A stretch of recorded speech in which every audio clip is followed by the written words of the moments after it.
إن الحمد لله نحمده ونستعينه ونستغفره ونعوذ بالله من شرور أنفسنا ومن سيئات أعمالنا. من يهده الله فلا مضل له ومن يضلل فلا هادي له. أشهد أن لا إله إلا الله وحده لا شريك له وأشهد أن محمدا عبده ورسوله صلى الله عليه وآله وسلم.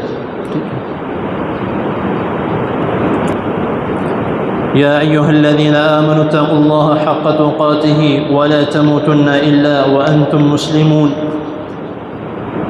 يا أيها الناس اتقوا ربكم الذي خلقكم من نفس واحدة وخلق منها زوجها وبث منهما رجالا كثيرا ونساء واتقوا الله الذي تساءلون به والأرحام إن الله كان عليكم رقيبا. يا أيها الذين آمنوا اتقوا الله وقولوا قولا سديدا يصلح لكم أعمالكم ويغفر لكم ذنوبكم ومن يطع الله ورسوله فقد فاز فوزا عظيما. إن الله وملائكته يصلون على النبي يا أيها الذين آمنوا صلوا عليه وسلموا تسليما. اللهم صل على محمد وعلى آل محمد كما صليت على إبراهيم وعلى آل إبراهيم إنك حميد مجيد. اللهم بارك على محمد وعلى آل محمد كما باركت على إبراهيم وعلى آل إبراهيم إنك حميد مجيد. أما بعد فإن خير الحديث كتاب الله وخير الهدي هدي محمد صلى الله عليه وآله وسلم وشر الأمور محدثاتها وكل محدثة بدعة وكل بدعة ضلالة وكل ضلالة في النار.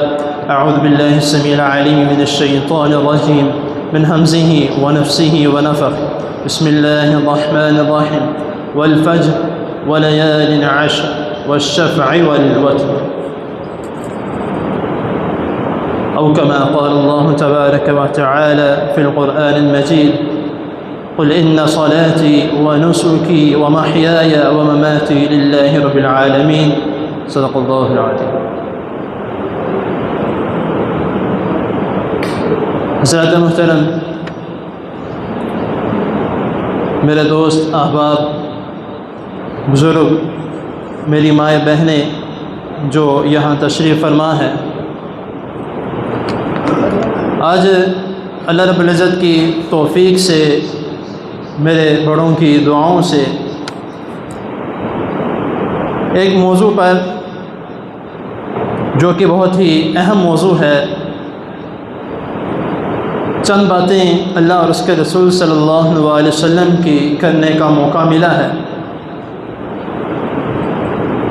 یہ ایک موضوع ایسے ہے جو تقریباً ہر سال ہی اس کے متعلق جب یہ وقت قریب آتا ہے، یہ دن قریب آتے ہیں، تو ہر مساجد میں اس کے متعلق ذکر کیا جاتا ہے اور قرآن و حدیث کے دلائل کے ساتھ اس کے متعلق نصیحتیں کی جاتی ہیں۔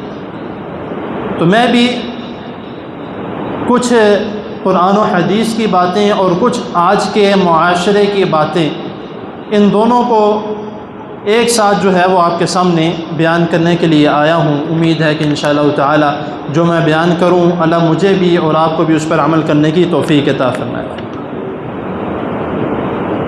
اگر کسی بھی، میں اکثر کہیں پہ بھی درس وغیرہ دوں یا خطبے کے لیے جاؤں تو میں یہ بات لازمی کرتا ہوں کہ اگر کوئی بھی بات انسان ہوں غلطی سے نکل آتی ہے تو اس کی اصلاح آپ کر سکتے ہیں۔ مجھے اس میں کسی قسم کی کوئی غصے والی بات نہیں ہے یا کوئی جو ہے آگے سے بولنے والی بات نہیں ہے، ظاہری سی بات ہے۔ اور دوسرا جو ہے کہ اگر کوئی سوال بھی کرنا چاہیں تو دوسرے خطبے میں آپ کوئی پرچی وغیرہ جو ہے وہ لکھ کے دے سکتے ہیں، کوئی مسئلہ نہیں، انشاءاللہ تعالی اس کے متعلق جو ہے وہ سوال کا جواب بھی لازمی دے دیا جائے گا۔ اب میں نے آپ کے سامنے جو ہے وہ 2 آیتوں کی تلاوت کی ہے اور آج کا ہمارا موضوع بھی یہی ہے، فضائل عشرہ ذو الحجہ اور قربانی کے اہم مسائل۔ آج کے اس خطبے میں مختصر وقت میں 2 باتیں جو ہیں وہ آپ کے سامنے میں نے بیان کرنی ہے، جس میں ایک تو قربانی کے مسائل ہیں، وہ انشاءاللہ تعالی مختصر مگر انشاءاللہ تعالی جامع، اور دوسرا جو ہے عشرہ ذوالحجہ جو آگے مہینہ اسلامی ہمارا آنے والا ہے، اس میں جو اعمال کرنے والے ہیں وہ تھوڑا سا میں آپ کے سامنے بیان کروں گا۔ سب سے پہلے میں ذکر کرتا ہوں ذوالحجہ سے پہلے کرنے والے اعمال کون سے ہیں، کیونکہ وہ بہت زیادہ ضروری ہیں، دن پیچھے کم ہے تو وہ ہمارے لیے بہت ہی اہم ہے۔ سب سے پہلے جو ہے اللہ تعالیٰ سب کو توفیق عطا فرمائے قربانی کرنے کی خلوص نیت کے ساتھ، صرف اللہ تعالیٰ کو راضی کرنے کے لیے۔ تو اس میں ایک مین چیز جو ہے وہ اہم یہ ضروری ہے کہ جس شخص نے ارادہ کیا ہے قربانی کا اور اس نے لے بھی لی ہے، بعض لوگ کہتے ہیں کہ جب سے لے لی ہے تب سے یہ عمل شروع کرنا ہے، ایسا نہیں ہے۔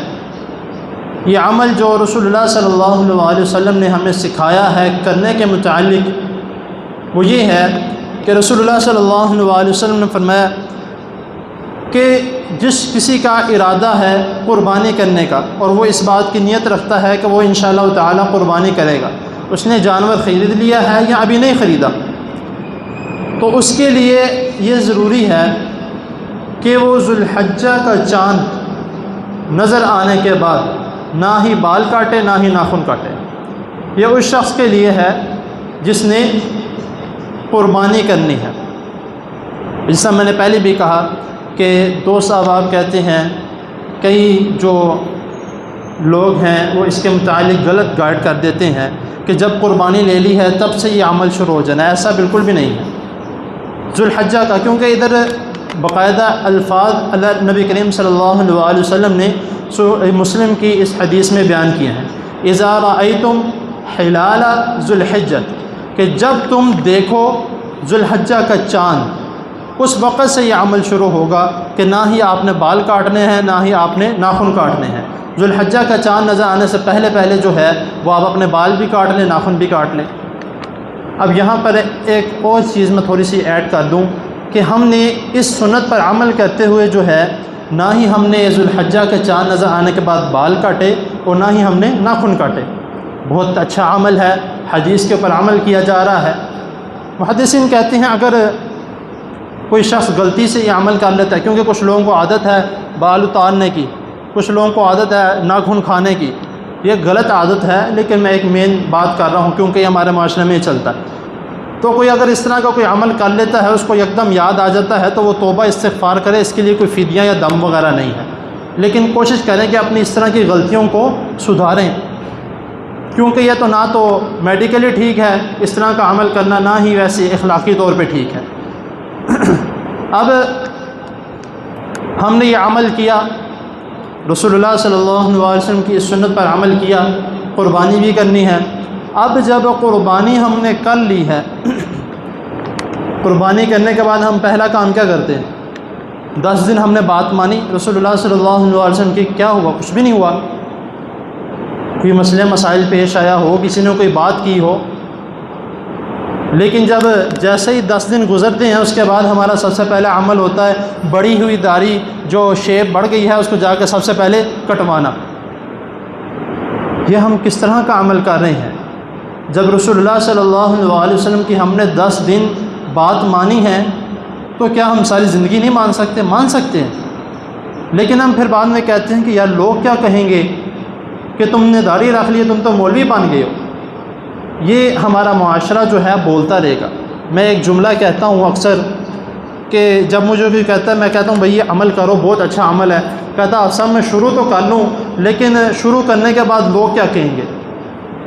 میں نے کہا بھائی شروع آپ نے کرنا ہے، اور شروع کروانا اور اس کو دائمی رکھنا وہ اللہ رب العزت کا کام ہے، لیکن اگر آپ یہ سوچ کے چھوڑو گے کہ لوگ کیا کہیں گے تو آپ میری یہ بھی بات سن لیں کہ لوگوں نے کہنا ہے انا للہ و انا الیہ راجعون، اس کے علاوہ کچھ بھی نہیں کہیں گے۔ بھائی جنہوں نے باتیں کرنی ہیں، جو لوگ باتیں کرنے والے ہیں وہ قبر پہ کھڑے ہو کے بھی بات کرتے ہیں، وہ باز نہیں آتے، ان کی عادت ہے، وہ تو قبر پہ کھڑے ہو کے بھی بات کرتے ہیں کہ یہ مٹی ایسے نہیں ڈلی، قبر اس طرح نہیں کھودی گئی، وہ تو اس طرح بھی بات کرتے ہیں۔ آپ نے اچھا عمل شروع کیا ہے، اللہ تعالیٰ کی رضا کے لیے آپ شروع رکھیں، اس کو دائمی رکھیں، اللہ تعالیٰ کو راضی کرنا ہے، لوگ تو راضی ہوتے نہیں۔ تو یہ عمل جو ہے میں اس پر ہمیشہ جو ہے وہ بات کرتا ہوں کہ جب آپ نے رسول اللہ صلی اللہ علیہ وسلم کی سنت پر عمل کرتے ہوئے 10 دن بال نہیں کاٹے داڑھی کے، تو اس کو اسی طرح رہنے دیں کہ میں نے اللہ تعالیٰ کی رضا کے لیے اس کو بھی چھوڑ دیا۔ ناخن وغیرہ آپ نے کاٹنے ہیں، یہ کہ ناخن ہی بھی چھوڑ دینا، ناخن آپ نے کاٹنے ہیں، بال چھوڑ دیں آپ۔ اس کے بعد جو ہے ذو الحجہ سے پہلے کرنے والا عمل ایک تو بال کاٹنا ہے، دوسرا جب ہم قربانی خریدنا شروع ہوتے ہیں، سب سے پہلے تو قربانی جب کرنی ہے لینی ہے اللہ تعالیٰ کی رضا کے لیے، کیونکہ جو میں نے آیت کریمہ آپ کے سامنے تلاوت کی ہے جس میں نبی کریم صلی اللہ علیہ وسلم اللہ رب العزت نے رسول اللہ صلی اللہ علیہ وسلم کو وحی کی، آپ ان کو بتائیے کیا قل ان صلاتی و نسکی و محیای و مماتی للہ رب العالمین، کہ ان کو کہہ دیجئے کیا ان صلاتی کہ میری نماز، و نسکی میری قربانی، میری نماز، میری قربانی، میرا جینا، میرا فوت ہونا، یہ تمام معاملات کس ذات کے لیے ہیں؟ للہ رب العالمین، اللہ تعالیٰ کے لیے۔ تو ہماری نماز میں بھی خشوع خضوع ہو تو اللہ تعالیٰ کی ذات کے لیے ہو، دکھاوے کے لیے نہ ہو کہ وہ حاجی صاحب دیکھ رہے ہیں ہمیں، اگر جلدی جلدی میں نماز پڑھ لوں گا وہ کیا کہیں گے، رکوع لمبا کرتے ہیں، سجدہ لمبا کرتے ہیں۔ آپ قربانی لی ہے، اپنی استطاعت کے مطابق لی ہے، اب ہم کہتے ہیں کہ نہیں قربانی اچھی سے اچھی لینی ہے، فلاں بندہ میرے گھر دیکھنے کے لیے آئے گا تو وہ کیا کہے گا، تم نے قربانی بھی نہیں اچھی لی۔ بھئی آپ اپنی استطاعت کے مطابق اچھی قربانی لیں، کوئی مسئلہ نہیں، لیکن استطاعت سے بڑھ کر قرضہ لے کے کسی سے جو ہے وہ ادھار پیسے لے کر آپ جو ہے وہ قربانی خرید لیں، کیا اتنی اللہ رب العزت نے اتنا کسی کے اوپر بھی جو ہے وہ تکلیف نہیں ڈالی ہوئی۔ اللہ تعالیٰ فرماتے ہیں لا یکلف اللہ نفسا الا وسعها، کہ میں نے انسان کے اوپر جو ہے اس کی طاقت سے زیادہ بوجھ نہیں ڈالا ہوا۔ اگر کوئی جانور خرید سکتا ہے وہ چھوٹا جانور دوندہ خرید لے، ضروری نہیں ہے کہ بالکل اپنی ہائٹ کے مطابق جو ہے وہ جانور خریدے کہ لوگ کیا کہیں گے، اس سے بھی آپ بالکل پیچھے ہٹ جائے۔ ونسکی اللہ تعالیٰ کے لیے قربانی کرے، آپ کے سارے معاملات اللہ تعالیٰ کی رضا کے لیے ہونے چاہیے، لوگوں کے لیے نہیں ہونے چاہیے۔ اور اس کے بعد ہمارا جینا بھی اللہ تعالیٰ کی رضا کے لیے ہونا چاہیے کہ جس طرح اللہ تعالیٰ چاہتے ہیں ہم نے اس طرح جی کے دکھانا، جس طرح لوگ چاہتے ہیں اس طرح نہیں جینا۔ اس طرح جئیں گے پھر کیا جئیں گے، پھر تو لوگوں کے لیے رہ جائیں گے۔ اللہ تعالیٰ فرماتے ہیں کہ جب بندہ میرے لیے کوئی کام کرتا ہے یا مجھ سے مانگتا ہے تو میں اس کے لیے اس کو دیتا بھی ہوں اور اس کے کرنے پہ توجہ بھی کرتا ہوں۔ اور جب کوئی انسان جو ہے وہ لوگوں کے لیے کرتا ہے، لوگوں کو راضی کرتا ہے، تو میں اس کو لوگوں کے سپرد کر دیتا ہوں کہ جاؤ ان سے لو جو تم نے لینا جا کے۔ تو یہ بھی اس عمل سے بھی ہمیں بچنا ہے، خاص طور پر کہ دکھاوا نہ ہو، صرف اللہ تعالیٰ کی رضا کے لیے ہو، کیونکہ انما الاعمال بالنیات، ہمارے اعمال کا تمام دار و مدار جو ہے وہ ہماری نیتوں پر ہے کہ ہماری نیت کیا ہے۔ اگر نیت لوگوں کو دکھاوا ہے تو آپ 100 بھی قربان کر لیں تو وہ لوگوں کے دکھاوے کے لیے، وہ صرف اور صرف جو ہے وہ آپ کی گوشت کھانا ہی ہے، وہ قربانی نہیں ہوگی۔ اس کے بعد جو ہے اب قربانی کا جانور خریدنے کے لیے جانا ہے، اس کے لیے ایک بہتر عمل جو ہے، اب کچھ لوگ کہتے ہیں کہ ہم قربانی نہیں خرید سکتے تو کیا ہم بھی جو ہے وہ ناخن اور بال وغیرہ نہیں کاٹیں گے، اس کا ہم کیا کریں؟ ان کے اوپر کسی قسم کی کوئی پابندی نہیں ہے، وہ کاٹ بھی سکتے ہیں نہ بھی کاٹ، لیکن ہاں اگر وہ اس حدیث پر عمل کرتے ہیں جو کہ رسول اللہ صلی اللہ علیہ وسلم کی ایک صحابی کی حدیث ہے جس میں وہ کہتے ہیں کہ میں نے لوگوں کو دیکھا کہ وہ قربانی کر رہے ہیں، قربانی کے لیے اچھے سے اچھا جانور لے کے آئے ہیں، تو میرا بھی دل کیا کہ میں بھی جو ہے کوئی اچھا جانور لے کر آؤں، قربانی کروں، لیکن میرے پاس اتنی استطاعت نہیں ہے۔ پھر ان کے گھر میں ایک بکری ہے، کیونکہ صحابہ کرام رضی اللہ تعالیٰ عنہ اور انبیاء بھی زیادہ تر ہر ایک نے بکریوں کا کام کیا ہے، بکریوں کو چڑھانے کا، ان کو لے کے جانے کا۔ تو کہتے ہیں کہ میرے پاس ایک بکری تھی لیکن وہ دودھ دیتی تھی، ظاہری سی بات ہے گھر میں سارا فائدہ اٹھاتے تھے، بچے بھی، بیوی بھی، اہل خانہ سارے اس بکری سے فائدہ اٹھاتے تھے۔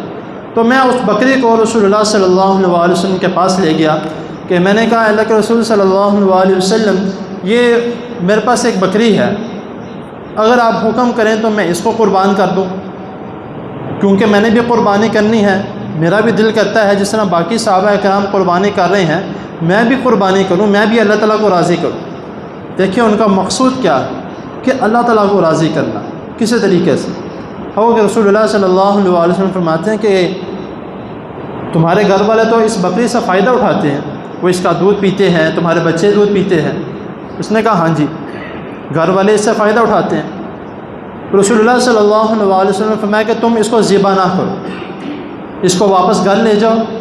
ہاں تم یہ عمل کرو کہ تم بھی ذوالحجہ کے 10 دنوں میں جب تک عید کی نماز نہ پڑھ لو اپنے بال اور ناخن نہ کاٹو، تو انشاءاللہ تعالیٰ تم بھی قربانی کے ثواب کو پہنچو۔ اب اس طرح نہیں ہے کہ ایک شخص اس کے پاس استطاعت ہے، وہ کوئی ہیلا بہانہ کر لے کہ مجھے جانور نہیں ملا میں بھی یہ عمل کر لوں، ایسا نہیں ہے۔ نیت اللہ تعالیٰ جانتا ہے، بہتر جانتا ہے۔ استطاعت ہے تو خریدیں، بالکل بھی استطاعت نہیں ہے کچھ بھی لینے کی تو پھر آپ یہ عمل بھی کر سکتے ہیں، جو کہ ایک سنت طریقہ ہے جو رسول اللہ صلی اللہ علیہ وسلم نے صحابی کو بتایا، کیونکہ حدیث کے 3 درجے ہوتے ہیں۔ اب قربانی ہم نے خریدنی ہے، قربانی ہم نے کس طرح کی خریدنی ہے، کیسی کی ہو؟ ہم جو ہیں وہ معذرت کے ساتھ قد کے چکروں میں یا اس کی جسامت کے چکروں میں ہم باقی معاملات چھوڑ دیتے ہیں۔ ہم صرف 3 چیزیں دیکھتے ہیں۔ ایک ہم دیکھتے ہیں اس کے دانت، کیونکہ یہ سب کو پتہ ہے کہ دوندہ خریدنا ہے، یہ سب کو پتہ ہے۔ دوسرا ہم دیکھتے ہیں کہ بھئی جانور صحیح ہونا چاہیے، ہم اس کی اوپر پسلیوں پہ ہاتھ لگاتے ہیں کہ جانور تازہ ہے، اچھا خاصا ہے، ٹھیک ہے۔ اس کے بعد جو ہے پھر ہم اس کا دیکھتے ہیں قد، یہ بھی فرسٹ کلاس ہے، یہ لے لیتے ہیں۔ باقی معاملات کون دیکھے گا بھائی؟ اب باقی کہیں کہ باقی معاملات بھی کوئی ہوتے ہیں، بھائی دوندے کا سنا ہے کہ جب تم قربانی کرو تو دوندہ جانور قربانی کرو، تو باقی معاملات کون سے آ گئے ہیں؟ باقی معاملات بھی ہیں۔ اب باقی معاملات میں رسول اللہ صلی اللہ علیہ وسلم نے کیا کیا چیزیں بتائی ہیں قربانی کا جانور خریدنے میں؟ نبی کریم صلی اللہ علیہ وسلم نے فرمایا کہ جب تم قربانی کا جانور خریدو تو اس میں یہ چیزیں چیک کرو۔ اب وہ کون کون سی چیزیں ہیں؟ سب سے پہلے اس کا دان چیک کرو، دوندہ ہے۔ معذرت کے ساتھ ہمارے معاشرے میں جو ہے یہ ایک بے ایمانی مسلمان ہو کے بھی بہت زیادہ پائی جا رہی ہے کہ جانوروں کے دانتوں کو جو ہے وہ دوندہ کرنے کے لیے اس کے باقی 2 دانتوں کو کوئی نہ کوئی چیز پھیڑ کے ختم کر دیا جاتا ہے۔ 6 دانتوں والا ہے، اس کے 4 دانتوں کو ختم کر دیا جاتا ہے کہ بھئی دوندہ ہے، آپ چیک کر لیں۔ پہلے تو پتہ لگ جاتا تھا، لیکن اب وہ طریقہ ہی اس طرح کا اپناتے ہیں کہ وہ بھی نہیں پتہ لگتا۔ تو یہ سراسر بے ایمانی ہے۔ آپ کما لیں گے، کتنا کو کما لیں گے، کتنی دیر وہ کمائی کھا لیں گے۔ اس لیے ایمانداری کے ساتھ عمل کریں، جو بھی چیز خریدنی ہے، جو بھی چیز فروخت کرنی ہے، ایمانداری کے ساتھ کریں۔ اب سب سے پہلے رسول اللہ صلی اللہ علیہ وسلم نے حکم دیا کہ اس میں اس کے دانت چیک کرو، 2 دانتوں والا ہے، ٹھیک ہے۔ آگے دوسری چیز کیا چیک کرنی ہے؟ اس کے سینگ چیک کرو، اگر سینگ والا بکرا ہے اس کے سینگ چیک کرو، سینگ نہ کٹا ہو، کہیں آپس میں لڑ کے جو ہے وہ اس نے اپنے سینگ نہ خراب کر لی ہوں، کیونکہ جب جانور آپس میں لڑتے ہیں ان کو تو نہیں پتہ، تو وہ ان کے سینگ خراب ہو جاتے ہیں۔ تو پھر یہ جو بیچنے والے ہیں کیا کرتے ہیں؟ وہ کسی نہ کسی چیز کے ان کے سینگوں کو برابر کرتے ہیں۔ رسول اللہ صلی اللہ علیہ وسلم فرمایا کہ ان کے سینگ چیک کرو۔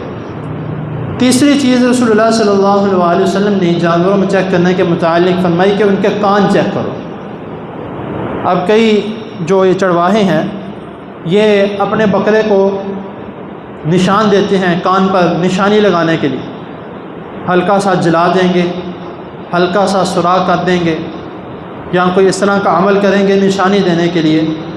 تو رسول اللہ صلی اللہ علیہ وسلم نے اس طرح کے جانور کو خریدنے سے بھی منع فرمایا۔ نبی کریم صلی اللہ علیہ وسلم فرمایا کہ اس کا کان چیک کرو، آگے سے بھی پیچھے سے بھی۔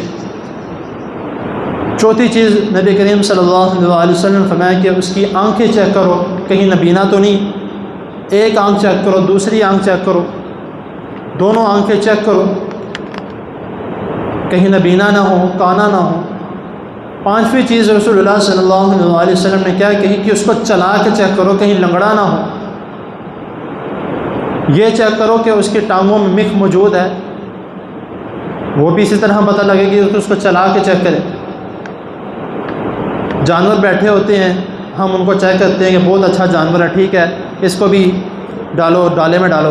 کبھی گھر جا کر جب وہ تھوڑا لڑکھڑانا شروع ہوتا ہے، وہ کہتے ہیں کہ یار یہ کیا بن گیا میرے ساتھ۔ اسی لیے کوشش کریں، بڑے بزرگ کہتے ہیں آج بھی کہ جب جانور خریدنے کے لیے جاؤ کہ دن کے ٹائم جاؤ، تاکہ تمہیں جو ہے وہ اس کی ہر چیز کے بارے میں علم ہو جائے۔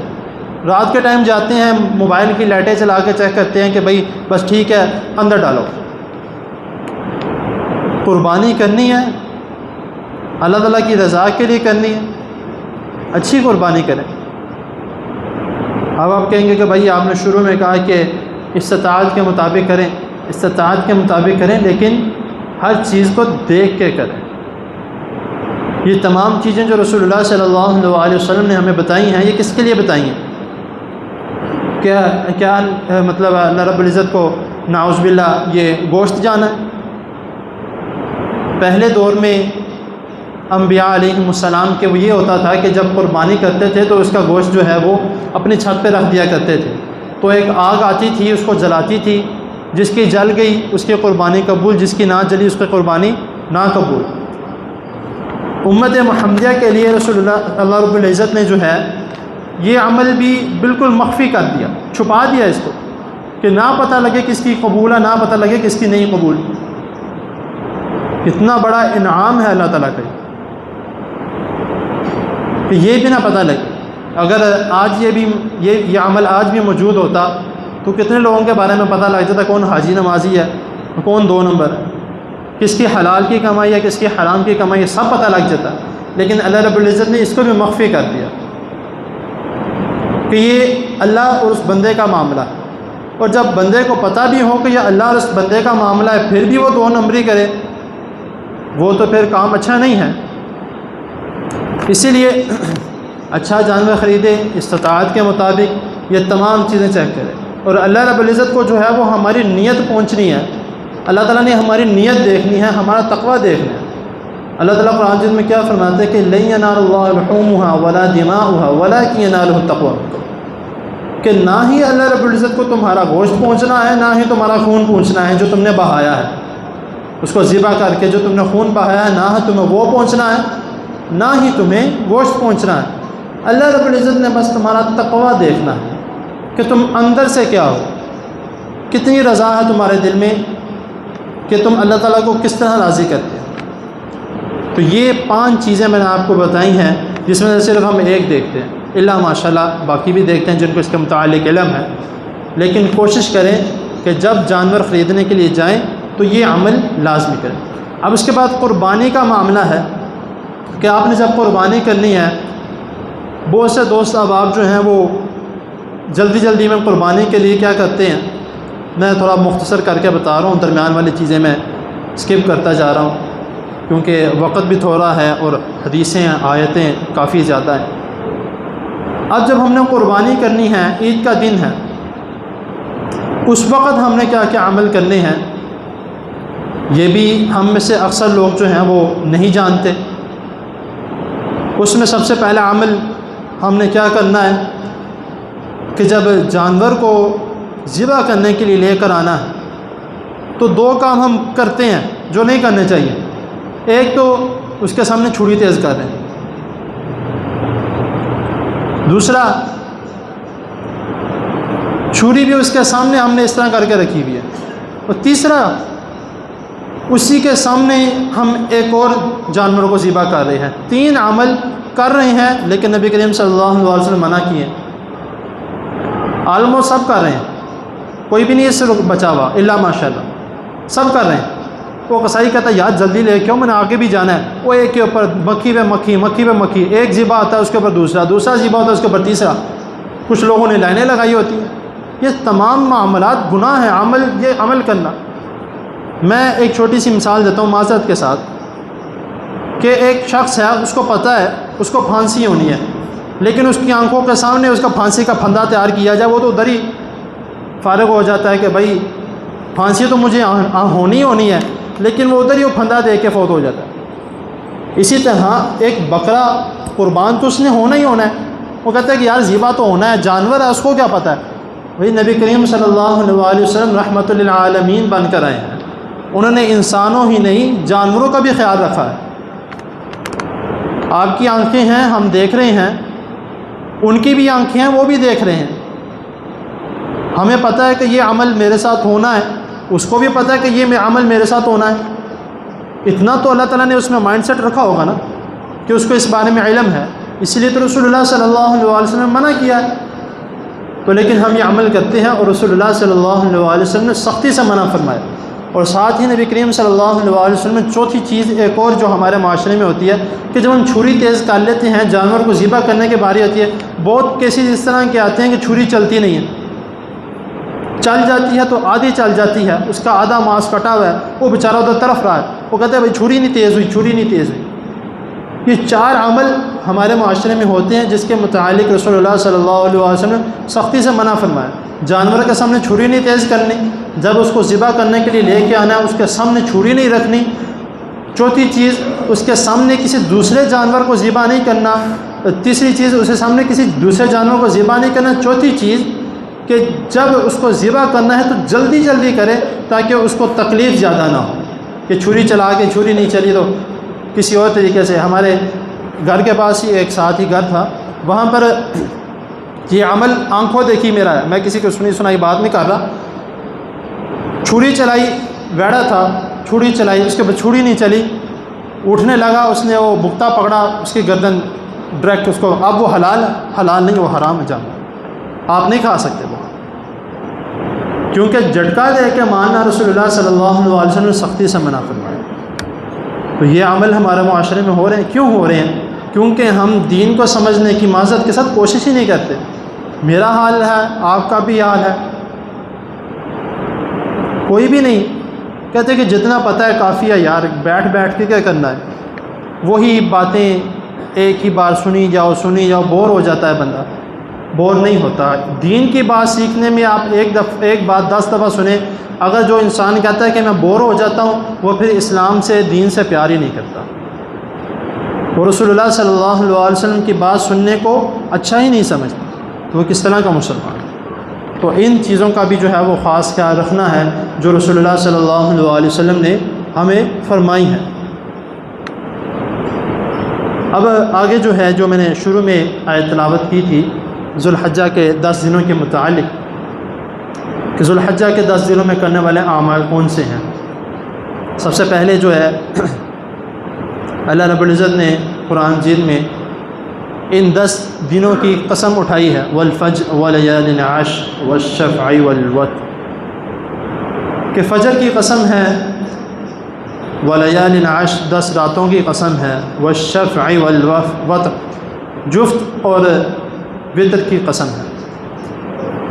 اس کے متعلق بھی محدثین کہتے ہیں کہ مفسرین کہتے ہیں کہ ولیال عشر سے مراد ذوالحجہ کے 10 دن ہیں، اور ان 10 دنوں کی فضیلت رسول اللہ صلی اللہ علیہ وسلم نے بہت زیادہ بتائی۔ یہ کوئی عام 10 دن نہیں ہے۔ نمبر 1، حرمت والے مہینوں کے 10 دن، 4 مہینے حرمت والے ہیں،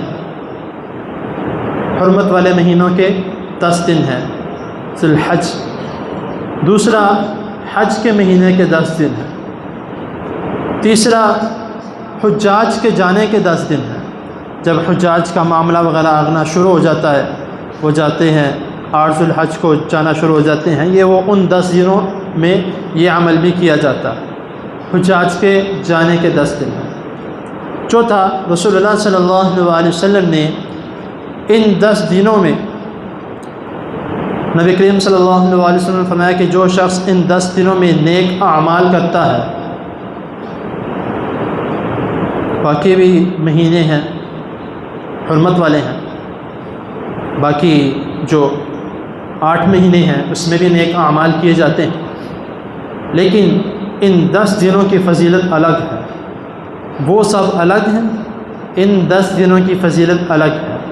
نبی کریم صلی اللہ علیہ وسلم فرمایا کہ جو شخص ان 10 دنوں میں نیک اعمال کرتا ہے وہ تمام دنوں سے، تمام راتوں سے زیادہ افضل باقی۔ رسول اللہ صلی اللہ علیہ وسلم نے سوال کیا کہ اے اللہ کے رسول صلی اللہ علیہ وسلم کہ کیا جہاد کہ اگر کوئی شخص جہاد کرتا ہے تو وہ بھی ان اعمال کو نہیں پہنچ سکتا کہ جو ان 10 دنوں میں اعمال کیے ہوں، نفلی روزے رکھے ہوں، نماز ادا کی ہو، نوافل ادا کیے ہو، تہجد پڑھی ہو، اشراق پڑھی ہو، ذکر و اذکار کیے ہوں، قرآن مجید کی تلاوت کی ہو، کیا جہاد کرنے والا بھی نہیں پہنچ سکتا اس ثواب تک؟ رسول اللہ صلی اللہ علیہ وسلم فرمایا کہ نہیں، جہاد کرنے والا بھی نہیں پہنچ سکتا۔ ہاں، اگر ایک شخص جہاد پر جاتا ہے ان دنوں میں، حالانکہ حرمت والے مہینوں میں جہاد کرنا بھی منع ہے، لیکن کسی وجہ سے کہ کافر نے شرارت کی ہے، غیر مسلموں نے شرارت کی ہے، تو اس وجہ سے وہ جہاد کرنے کے لیے جا رہا ہے تو پھر کر سکتے ہیں۔ تو نبی کریم صلی اللہ علیہ وسلم نے کہ ہاں، اگر کوئی جہاد کرنے کے لیے جاتا ہے اور اپنا سب کچھ لے جاتا ہے، ساری رقم لگا دی، اپنا گھر کی جو جمع پونجی اکٹھی کی تھی سب کچھ لے گیا، ہر چیز قربان کر دی جہاد کے لیے، اور اپنے آپ کو بھی قربان کر دیا جہاد کے لیے، یعنی اللہ تعالیٰ کی راہ میں شہید ہو گیا، تو رسول اللہ صلی اللہ علیہ وسلم فرمایا کہ ہاں، وہ شخص ہے جو ان 10 دنوں کے اعمال کے ثواب تک پہنچ سکتا ہے، ورنہ کوئی بھی نہیں۔ تو اب یہ ہمارے اوپر ہے، ابھی 2 دن 3 باقی ہیں، ہم ابھی سے نیت کریں کہ انشاءاللہ تعالیٰ یہ 10 دن اللہ تعالیٰ میری زندگی میں خیر و عافیت سے لے کر آئے تو میں نے بھی اس میں بہتر طریقے سے عبادت کرنی ہے، اور اس مہینے میں 9 روزے، کیونکہ 10واں تو عید الاضحیٰ کا دن ہے، اس مہینے میں 9 روزے رکھنے ہیں، کیونکہ رسول اللہ صلی اللہ علیہ وسلم رکھا کرتے تھے۔ آپ کو کہتا ہے کہ یار میرے سے 9 نہیں رکھے جاتے، تھوڑے رکھ، کسی قسم کا بوجھ نہیں ہے، نفلی روزے ہیں، لیکن رکھے ضرور، ثواب ہوتا ہے۔ باقی آپ سارا سال بھی رکھتے رہیں گے اتنا ثواب نہیں جتنا میں نے بتایا کہ ان 10 دنوں میں کرنے کا ثواب ہے۔ آپ سارے نہ رکھیں، تھوڑے رکھ لیں، جس میں استطاعت ہے، نوجوان ہے، رکھ سکتا ہے تو وہ پھر سارے رکھیں۔ اگر کوئی نہیں رکھ سکتا تو پھر کوشش کریں کہ 9 ذو الحج یعنی یوم عرفہ لازمی رکھیں۔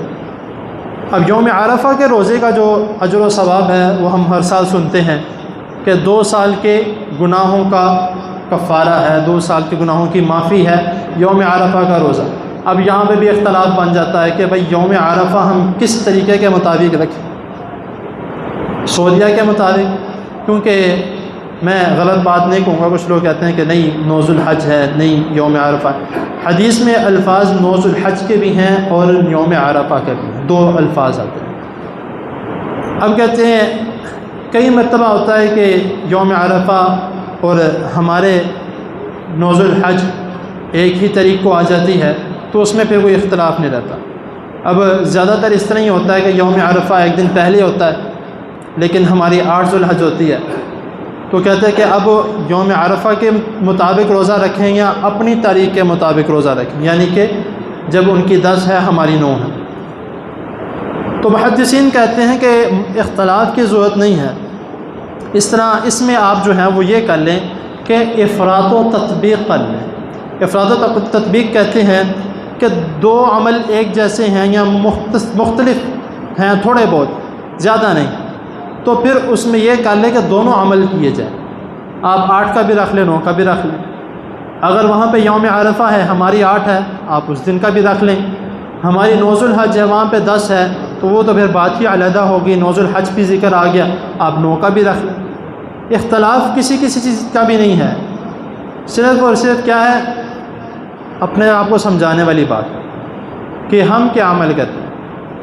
جب ہمیں اس بات کی دلیل ملتی ہے کہ ہم کئی معاملات میں تطبیق کر سکتے ہیں تو کریں، نفلی روزے ہیں دونوں دن رکھ لیں، گناہ نہیں ہوگا، ثواب لازمی ہوگا کہ ایک نفلی روزہ ہے، دوسرا یوم عرفہ کا روزہ ہے، تو انشاءاللہ تعالی اس دن روزہ رکھیں گے تو رسول اللہ صلی اللہ علیہ وسلم کی حدیث کے مطابق جو ہے وہ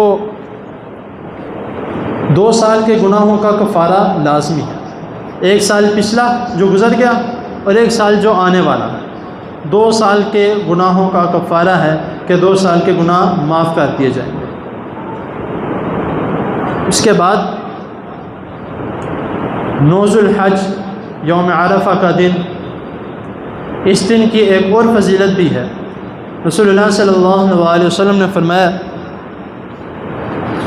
کہ یوم عرفہ کے دن اللہ رب العزت اپنے بندوں کے سب سے زیادہ قریب ہوتے ہیں، اور نبی کریم صلی اللہ علیہ وسلم فرماتے ہیں کہ رسول اللہ صلی اللہ علیہ وسلم کہ اللہ رب العزت اس دن سب سے زیادہ جہنم کی آگ سے لوگوں کو آزاد کرتے ہیں، اور پھر جو فرشتے ہیں ان سے سوال کیا جاتا ہے کہ میرے بندے کیا مانگتے ہیں مجھ سے۔ فخر ہوتا ہے اللہ تعالیٰ کہ یہ میرے بندے مجھ سے مانگ رہے ہیں، ان سے پوچھو کیا مانگتے ہیں مجھ سے۔ اللہ تعالیٰ سوال کر رہے ہیں۔ معذرت کے ساتھ ایک اور بات بیچ میں ایڈ کرنے لگا ہوں، آج کل جو ایک ہمارا چلتا ہے، جو اللہ تعالیٰ کے علاوہ کسی کو پکارنے والے ہیں یا اللہ تعالیٰ کے ساتھ بھی کسی کو پکارتے ہیں، مطلب شریک ٹھہراتے ہیں، وہ کہتے ہیں کہ اللہ تعالیٰ سے مانگنے کے لیے جو ہے نا وہ ہمیں وسیلے ڈالنے پڑتے ہیں،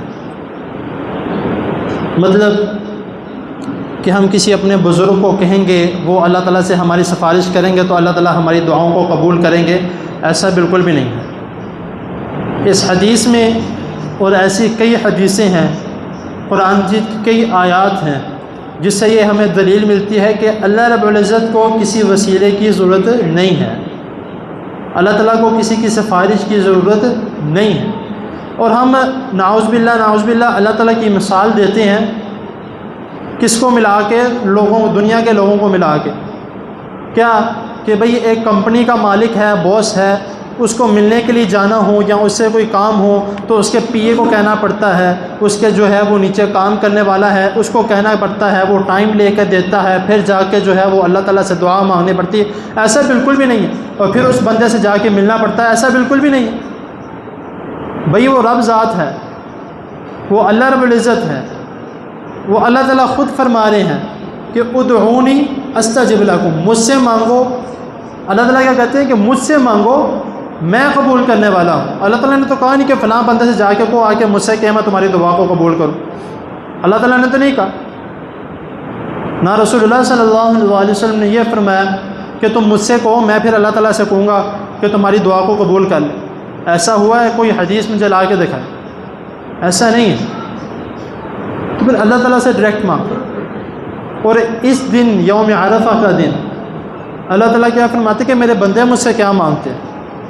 اللہ تعالیٰ نے یہ نہیں فرمایا کہ میرے بندے اس بندے سے کیا کہتے ہیں وہ مجھے ذرا اس کی خبر لا کے دو۔ اللہ تعالیٰ ڈائریکٹ پوچھ رہے ہیں میرے بندے مجھ سے کیا مانگ رہے ہیں، کہتے ہیں بخشش مانگ رہے ہیں۔ اللہ تعالیٰ نے فرمایا تو گواہ ہو جاؤ، آج کے دن میں نے ان سب کے گناہوں کو معاف کر دیا، باقیوں کے معاملہ پیچھے رہتا ہی نہیں۔ اس کے علاوہ جو ہے ان دنوں میں جو اللہ تعالیٰ کا ذکر کرنے کے متعلق قرآن مجید میں بھی احادیث میں بھی کئی مقامات پہ اللہ رب العزت نے اس کا ذکر کیا ہے۔ کئی مقامات پہ اللہ تعالیٰ نے فرمایا ہے وَاذْكُرُوا اللَّهَ فِي أَيَّامٍ مَّعْلُومَاتٍ وَاذْكُرُوا اللَّهَ فِي أَيَّامٍ مَّعْدُودَاتٍ، کہ ان دنوں میں جو تمہیں معلوم ہے، یعنی کہ 9-10 دن جو یہ ہیں، اس میں اللہ تعالیٰ کا خوب ذکر کرو۔ محدثین کہتے ہیں جو معلومات ہے یہاں پر مراد 10 دن ہے، مفسرین کہتے ہیں، اور جو معدودات ہیں اس سے مراد 3 دن ہے جو عید کا ہے، یوم النحر، یوم القر۔ اور یہ قربانی کے جو دن ہیں اس میں بھی ہمیں خیال کرنا چاہیے کہ رسول اللہ صلی اللہ علیہ وسلم جو قربانی کی ہے وہ پہلے دن کی ہے۔ اگر رسول اللہ صلی اللہ علیہ وسلم نے ایک جانور قربان کیا ہے تو پہلے دن کیا۔ نبی کریم صلی اللہ علیہ وسلم نے 100 اونٹوں کو قربان کیا ہے تو پہلے دن کیا۔ دوسرے دن تیسرے دن اس شخص کے لیے جس کو قربانی ملی نہیں یا جس کے پاس پیسے نہیں تھے، اس کو پیسے بعد میں ملے ہیں یا اس کے پاس پیسے لیٹ پہنچے ہیں، اس کو کہیں سے پیسے آنے تھے یا اس کو ملنے تھے، لیٹ پہنچے ہیں تو وہ بعد میں قربانی لے سکتا ہے، یہ اس کے لیے ہے۔ ورنہ باقی سب کے لیے جو ہے افضل قربانی والا دن جو ہے پہلا دن ہے۔ ان تمام چیزوں کا جو ہمیں خیال کرنا چاہیے۔ پہلے میں نے آپ کو حجامت کے متعلق بتایا ہے، دوسرا میں نے آپ کو بتایا ہے قربانی کے متعلق، اور تیسرا میں نے آپ کو بتایا ہے ذو الحجہ کے 10 دنوں کی اور عرفہ کے متعلق۔ اللہ تعالیٰ کی حضور دعا ہے آگے ابھی آیات حدیث بہت زیادہ ہیں، لیکن وقت جو ہے وہ جو مکمل ہو چکا ہے، تو انشاءاللہ تعالیٰ اگر پھر کبھی موقع ملا اللہ تعالیٰ کے فضل و کرم سے، اللہ کی توفیق سے، تو پھر انشاءاللہ تعالیٰ ہم اس کے متعلق بات کریں گے۔ اللہ تعالیٰ کی حضور دعا ہے اللہ تعالیٰ ہمیں جو سنا جو اس نے اس کو سمجھنے کی، اس پر عمل کرنے کی توفیق عطا فرمائے۔ وآخر دعوانا ان الحمد للہ رب العالمین۔ ساری مسجد مغرب تو بعد بچوں کو تعلیم دیتی جاتی ہے، نال وہ ذرا کہہ دیں کہ کوئی شاہ تو بعد اپنا قرآن روز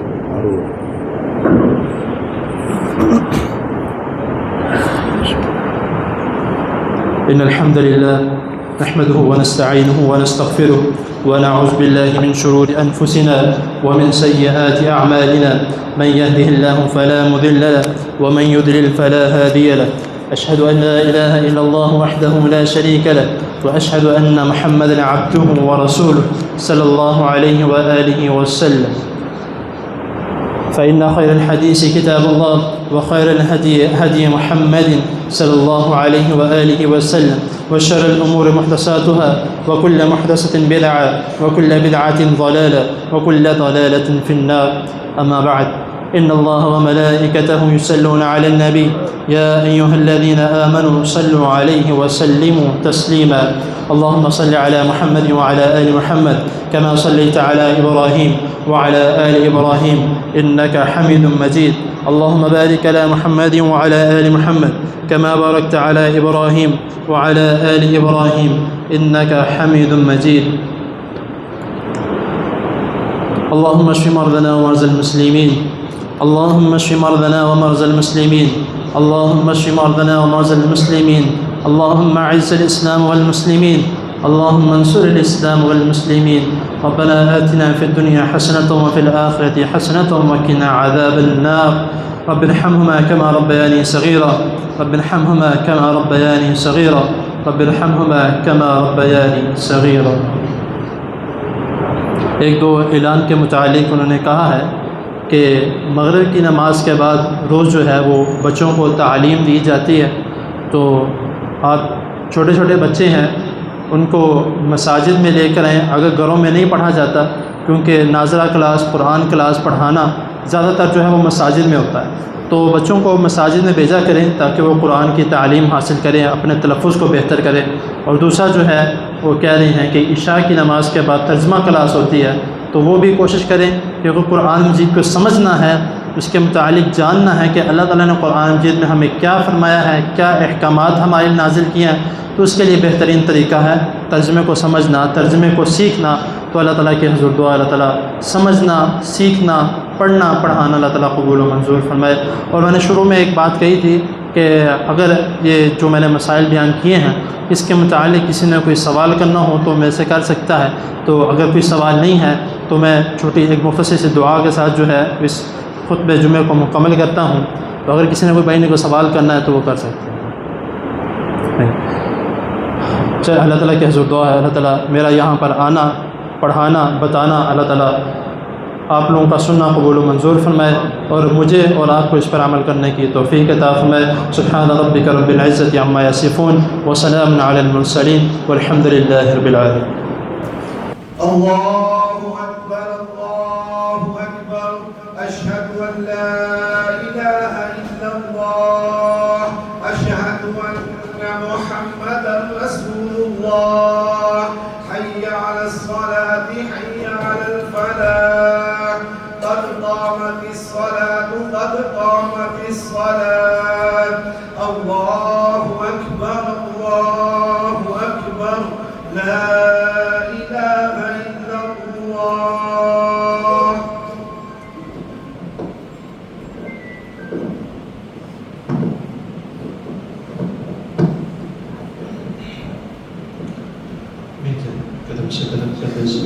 حلال وبارك فهيك في صفقة مقررة نشهد عليها بشهادة الزور.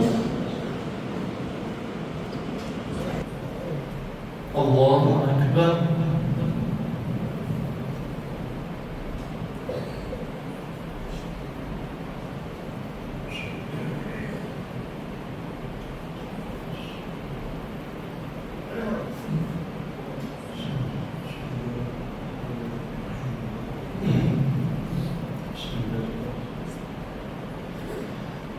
الحمد لله رب العالمين الرحمن الرحيم مالك يوم الدين إياك نعبد وإياك نستعين اهدنا الصراط المستقيم صراط الذين أنعمت عليهم غير المغضوب عليهم ولا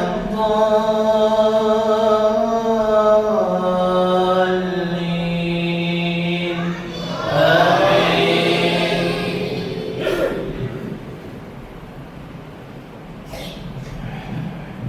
سبح اسم ربك الأعلى الذي خلق فسوى والذي قدر فهدى والذي أخرج المرعى فجعله غثاء أحوى سنقرئك فلا تنسى إلا ما شاء الله إنه يعلم الجهر وما يخفى ونيسرك لليسرى فذكر إن نفعت الذكرى سيذكر من يخشى ويتجنبها الأشقى الذي يصلى النار الكبرى ثم لا يموت فيها ولا يحيا قد أفلح من تزكى وذكر اسم ربه فصلى بل تؤثرون الحياة الدنيا والآخرة خير وأبقى إن هذا لفي الصحف الأولى صحف إبراهيم وموسى. الله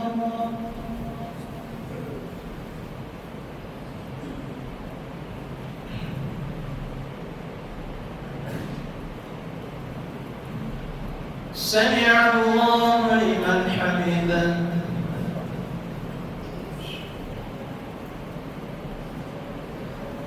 الله أكبر.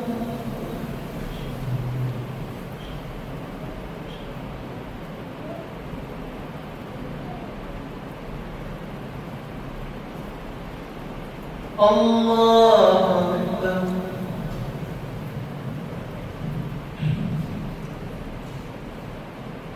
الله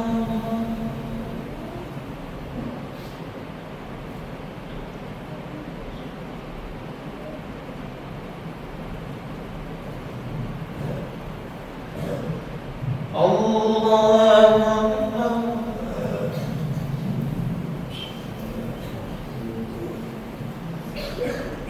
الحمد لله رب العالمين الرحمن الرحيم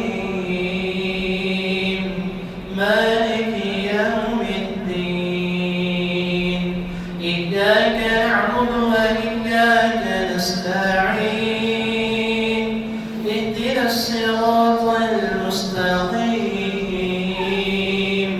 صراط الذين أنعمت عليهم غير المغضوب عليهم ولا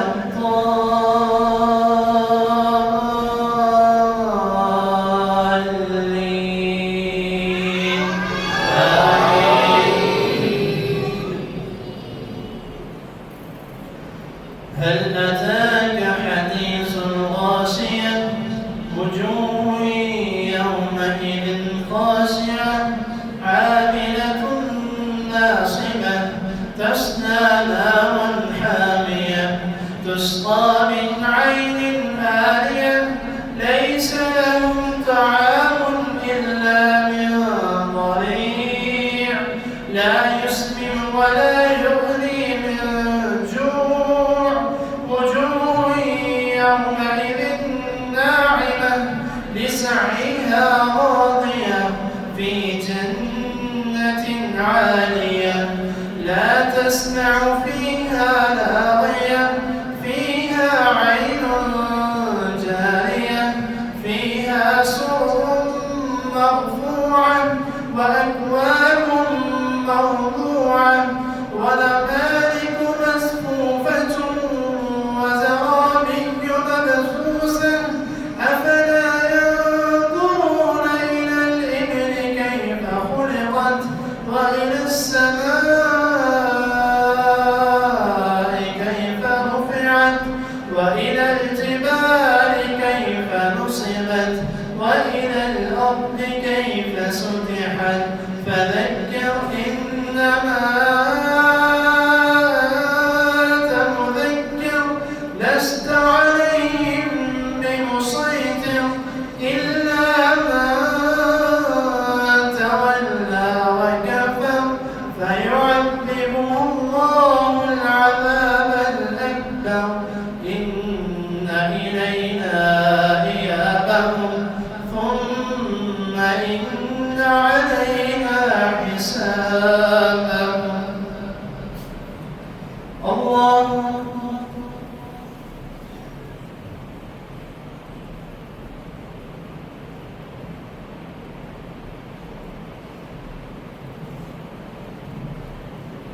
سمع الله لمن حمده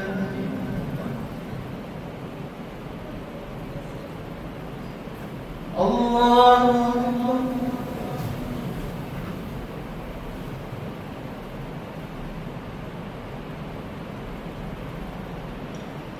الله أكبر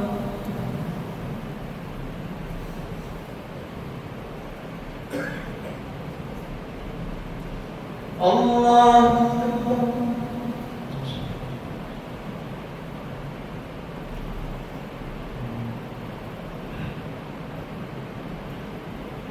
الله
السلام عليكم ورحمة الله.